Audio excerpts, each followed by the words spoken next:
Well, as you can tell, we've taken a quick trip away from the classroom to get you out in the real world to talk about presenting wine and opening wine, tableside or even at your own home. And well, some things are beyond my scope, so we brought in an expert, our master sommelier. It is Guy Stout. Guy, if you could chat with us about the proper way to present wine to a table and the proper way to open some of the various wines. The number one thing is when you're taking an order in the restaurant is to repeat the order to the customer. Then get the bottle as quickly as you can, bring it back to the table, and repeat the name to the customer to confirm that it is indeed the exact wine they ordered. And are you confirming the year and vintage as well? Absolutely. Great. Now, once you've done that, I see you've brought my bottle back. I've ordered a nice red this evening. Yes, you have. From there, how does it proceed? Always present the bottle with a cloth behind it, just to embellish the label and make sure that, and confirm again. And then at this point, you want to hold the bottle facing the host and the table and get your corkscrew out.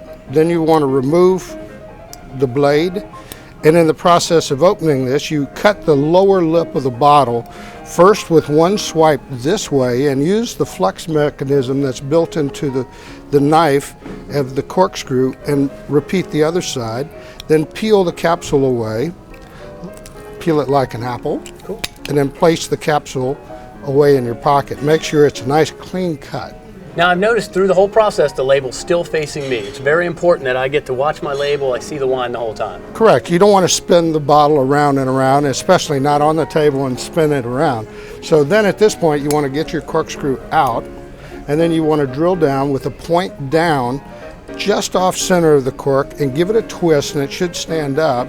And then you roll it down to a safe level. Now this is a double lever action. You want to use this, and this is where most people mess up, is they don't use the flex mechanism built into the corkscrew. Tilt it back, place the first lip down, reinforce the back side of the lever and make sure it comes out straight. Use the second lift to finish the motion. Then you want to pull the cork, wipe the top of the bottle, present the cork to the customer. All service is on the right hand side. Now I like placing the cork on either a cocktail napkin or use a bread and butter plate to place it. At this point, I will hold the back of the bottle so that, again, the label is facing the table, and I'll pour a small portion, around 1.5 ounces as usual, twist at the end and follow back and wait for confirmation from the host. Well, naturally, I can't drink while I'm in school, so we're going to assume I tasted it. It's a wonderful wine. What are the etiquette rules about then pouring for the table?